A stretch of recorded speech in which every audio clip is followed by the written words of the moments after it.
আপু, অনেক চেষ্টা করেও এবছর তোমার বাগানে থাই করলার বীজ আমরা পেলাম না। সবশেষে শেষ হয়ে গিয়েছিল, তাই আশা রাখছি আগামী বছর 2027-এ যেন তোমার বাগানের মনোরম এই থাই করলার বীজ এবং চারা আমরা যেন পাই। হ্যালো এভরিওয়ান, আসসালামু আলাইকুম। কেমন আছো তোমরা সবাই? আলহামদুলিল্লাহ, আমি তো আছি অনেক ভালো। আশা রাখছি তোমরাও ভালো আছো। চলে এসেছি আমার পলি টানেলে। আর থাই করলা যে এত বড় লাভার রয়েছে এই ইউকেতে আমার জানাই ছিল না। করলা সম্বন্ধে এত এত এত বেশি কমেন্ট পাচ্ছি যে আপু, তোমার কাছ থেকে পায়রা করলা যে আমরা নিয়েছি, আমাদের প্রত্যেকটা করলার ওজন একটা 400 গ্রাম করে হয়েছে, আর লম্বায় 13-14 ইঞ্চি করে হয়েছে। শুকর আলহামদুলিল্লাহ, তোমাদের এ কথা শুনে আমি তো অনেক বেশি বেজায় খুশি যে ঠিক আছে, তোমরা যে সফলতা পেয়েছো। আমি আগেও বলেছি যে পায়রা করলা বা গজ করলা এগুলো অনেক বড় বড় হয়। 2025-এ প্রথম ফলন করি আমি গত বছর। তারপর থেকে এই জার্নিটা শুরু, এবছরও করেছি, তোমরা দেখেছো আমার কম্বো সাইডে। তো তোমরা থাই করলার যে এত বড় প্রেমিক, মানে এত বড় প্রেমিক মন তোমাদের জানতাম না। ইনশাল্লাহ 2027-এ ইচ্ছে আছে তোমাদের কাছে থাই করলার বীজ প্লাস চারা আমি দিব। তো চলো বর্তমানে এটার কি অবস্থা সেটা একটু দেখে নিই। এই হচ্ছে আমার পলি টানেল। তোমরা সবাই জানো যে পাশে আমি একটি পাশে কাজল শিম করেছি, আর হচ্ছে পুরোটাই আমার করলার সেকশন, এই যে তোমরা সবাই জানো। কিন্তু এইখানে ভুল বশত আমি করলার বীজটা আমার না, আমারগুলো আমি দিয়েছি হচ্ছে তোমার বাহিরে গ্যারেজের সামনে। আর এই বীজগুলো অন্য জায়গা থেকে কালেক্ট করা ছিল, তো আমাকে ভাগ্য সাপোর্ট করেনি, যে কারণে আমার হচ্ছে করলা না হয়ে এটা হচ্ছে, এই যে দেখতেই পাচ্ছ। তো এটা এমনও হতে পারে, করলাও হতে পারে। আলহামদুলিল্লাহ, ফলন যে খারাপ তা না, ফলন হচ্ছে, কিন্তু এটা উস্তার সাইজ হচ্ছে। এটার মূল কারণ কি আমি নিজেও বলতে পারবো না, যেহেতু বীজটা আমার না। কিন্তু আমি যে উস্তাও খাইনি তা বললেও কিন্তু ভুল হবে। আলহামদুলিল্লাহ, এই যে দেখতে পাচ্ছ আমি কিন্তু উস্তাও খেয়েছি, এই যে আরও আসতে যাচ্ছে। তো যাই হোক, এ কথা তো আমি আর বলতে আসিনি, বলতে এসেছি যে আমি এইখানেরই একটি পাশে থাই করলা করেছি। তো চলো সেটার চমক ধমক আমরা একটু দেখে নেই। আলহামদুলিল্লাহ, শুকর আলহামদুলিল্লাহ বলো। এই হচ্ছে টস টসা, একদম পেছনের দিকেও দেখতে পাচ্ছ করলাগুলো পেকে গেছে। তো পাকা করলাগুলো আজকে আমি কালেক্ট করব, তাই নিয়ে আসলাম থাই করলার এই পলিটানেলের ভিতরে যে কি অবস্থা। আর এ পাশে ইপসা টু সবুজ যে শিম দেখতেই পাচ্ছ, তার ফলনও কিন্তু আকাশ চুমে গেছে। এই যে দেখো, একদম খুব সুন্দর ফলন পাচ্ছি আমি এই বছর, আল্লাহর অশেষ মেহেরবানি। থাই করলা অনেকগুলো খাওয়ার পর চিন্তা করলাম যে না, বীজের জন্য তো রাখতেই হয়। তো চলো আমি তোমাদের দেখাচ্ছি, এই হচ্ছে থাই করলা। এটা আমার কাছে ভীষণ ভালো লাগে খেতে, সত্যি কথা যেটা। আমি আসলে বেশ কয়েকটা খেয়েছি, আরও খাবো। এই যে এই দুইটা হয়তো বা আগামী কালকে খাবো। আর বাকিগুলো পাকাচ্ছি, এই জন্যই পাকাচ্ছি কারণ তোমরা অনেকেই এবছর বীজের, এই যে দেখো মাছি। তো এইরকমই যদি মাছি বসে, যে কোনো ফলনই ছোট সবজির উপরে বসলে মরে যায়। এখন যেহেতু এটা পুক্ত হয়ে গেছে তাই কিছু হবে না। তো এই মাছিগুলো থেকে কিচ্ছু করার নেই, আসলে সামার টাইমে আসবেই। আর পেছনে যে করলাটা, সেটার ওজন অ্যাটলিস্ট 600-700 গ্রাম তো হবেই হবে, অনেক বড়। তো চলো আমরা শুরুতেই আগে থাই করলাগুলো তুলি। করলা গাছের যত্নের ভিতরে তোমাকে নিম অয়েল স্প্রে করতে হবে, কারণ কালো অনেক পিঁপড়া হয়। কিন্তু এবছর আমি কিছু করিনি, কীটনাশকের ভিতরে কোনো গাছে দেইনি, কারণ আমার হাতের কন্ডিশনটা খুব একটা ভালো না, তোমরা সবাই জানো। এখনও পর্যন্ত হাতে পেইন হয়, ডাক্তার বলেছে অ্যাটলিস্ট এই সার্জারির পর 6 মাস সময় দিতে হবে আমাকে এই হাতের রিকভারির জন্য। তো যাই হোক, চলো আমরা আলহামদুলিল্লাহ বিসমিল্লাহ বলে এই করলাগুলো পেরে নিচ্ছি। ওরে লা, আসো না কেন, আসো আসো। আউচ আউচ, দেখো কি অবস্থা হলো, হাত থেকে পড়েই একদম তোমার এটা থেতলে গেল, এই যে দেখো।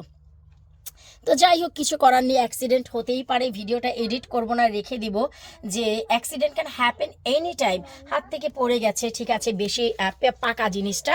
তো এই যে চলো আমরা আরও একটি তুলি।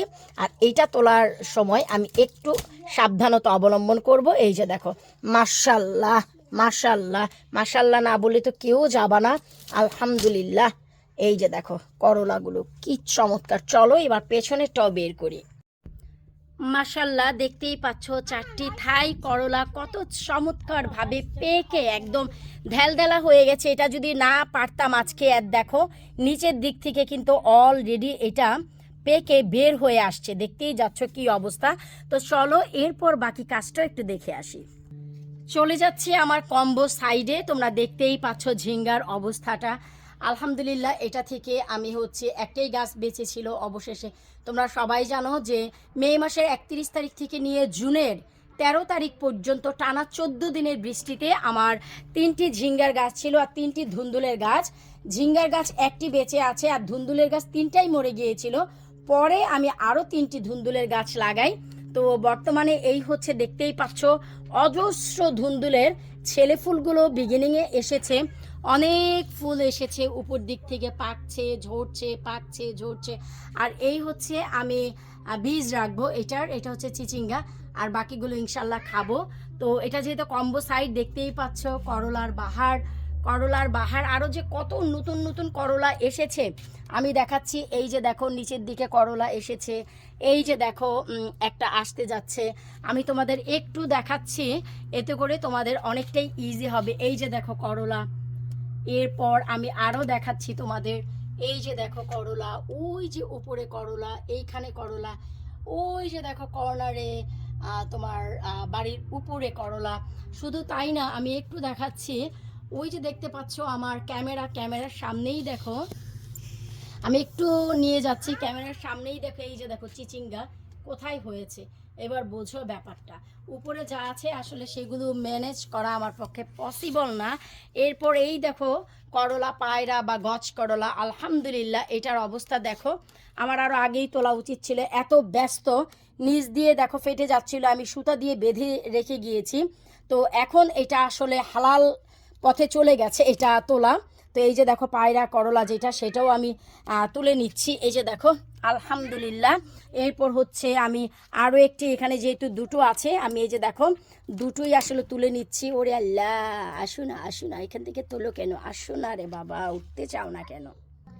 এই হচ্ছে পায়রা করলা, আলহামদুলিল্লাহ কথা দিচ্ছি যে আমি যেভাবে করে বীজ কালেক্ট করব তোমাদের মাঝে 2027-এ চেষ্টা করব আমি থাই করলার বীজও দিতে। থাই করলার চারাটা আমি করব না, আসলে আমার এত চারা হয়ে যায় যে আমি থাই করলার বীজ দিব তোমাদের, আর পায়রা করলার আমি চারাও করব ইনশাল্লাহ। লাইভ প্লান্টও তোমরা পাবা মার্চ এপ্রিলের দিকে, আর বীজ তোমরা অলরেডি ডিসেম্বর থেকে স্টার্ট করতে পারবা। আমার ওয়েবসাইটে নজর রাখবা labunikichen.co.uk, সেখানেই গেলে বুঝতে পারবা যে আপডেট কি হচ্ছে। আমার ওয়েবসাইট স্টিল রানিং, কারণ আমরা জানুয়ারির 10 তারিখ থেকেই কিন্তু বীজ লাগানো শুরু করে দেই। সো তোমরা যদি কালেক্ট করে ফেলো তাহলে দেখা গেল তোমাদের হাতে এই নিউলি বীজগুলো অলরেডি চলে যাবে। আশা করব তোমরা যারা আমাকে প্রশ্ন করেছো, প্রশ্নের উত্তর ভিডিও হিসেবে পেয়ে তোমরা নিশ্চয়ই খুশি হয়েছো, কারণ তোমরা এত বেশি প্রশ্ন করছো যে আপু থাই করলা তোমার বাগানে দেখছি, আমাদের কাছে নাই কেন, তোমার কাছ থেকে আমরা থাই করলার বীজ চাই। তাই চিন্তা করলাম সময় হয়ে গেছে যেহেতু এগুলোকে আমি তুলবো, তাই তোমাদের সাথে একটু শেয়ার করে দিই, তোমাদের অনেক উপকারে আসবে।